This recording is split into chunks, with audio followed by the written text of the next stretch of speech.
কট খাইছি হইতে কি ভালো তো মুই বাসেলাম, এখন আসি ভাবের যন্ত্রণায়। মাইনসে আমারে জিগায় পাপ্পু কট কারে কয় বলো না।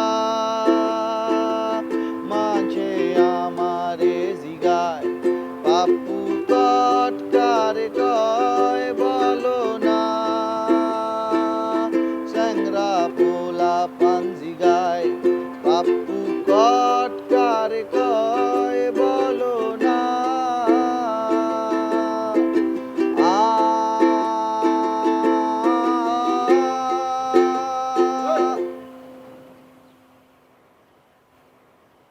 আরে জো মাই ব্রো, কি সে তোরম পাগলা কুত্তের মতো হাবাই দিয়েছো কেন? সমস্যা কি?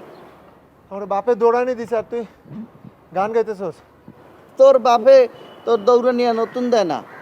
তো কি চুরি করছো না ছিনতাই? তোর তো ওই সমস্ত স্বভাব আছে আবার। চুরি করি নাই, তবে আর করতেও পারবো না মনে হচ্ছে। চুরি না করলে তুই চলবি কেমন তোরায়? তুই তো অলরেডি হুগাইতে না ইয়ে হুলটা দিয়ে গেছো। তোর বাপে যে কাজটি আর কাজটি সেদিন এই যে 2 টাকার নোট ছাপ দিয়ে গনতে আছে। এই জন্য আমি এখন ভাবতেছি চিন্তাই শুরু করবো। আচ্ছা আমার একটা জিনিস বুঝা, চুরি আর ছিনতাইয়ের মধ্যে পার্থক্যটা কোথায় আমার একটু বুঝা। চুরি করে মানুষ চোরের মতো পালায় পালায়, আর চিন্তা হইতেছে ধর তোর গিটারটা নিয়ে আমি দৌড় দিলাম। তুই যে বেড়ায় চুরি ছিনতাই এদি ভালোই বোঝো হয়। এ বাদ দে তো, তুই এখানে কি করতেছস?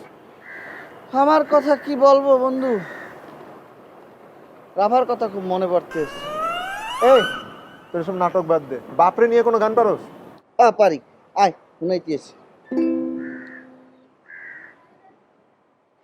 ও বাপ তুই অপরাধী রে, আমার বাপতি কালের টাহা পয়সা দে ফিরাইয়া দে। ও বাপ তুই অপরাধী রে, এ বাবু বাপতি কালের টাহা পয়সা দে ফিরাইয়া দে। ও বাপ তুই অপরাধী রে, দাও না কে বাপতি কালের টাহা পয়সা দে ফিরাইয়া দে। এখন এই গান যাই তোর বাপের দেখুন না, যা টা দিয়ে দেবেন। তোর মনে কোনো কাজ কামই হয় না, ফাউল করা।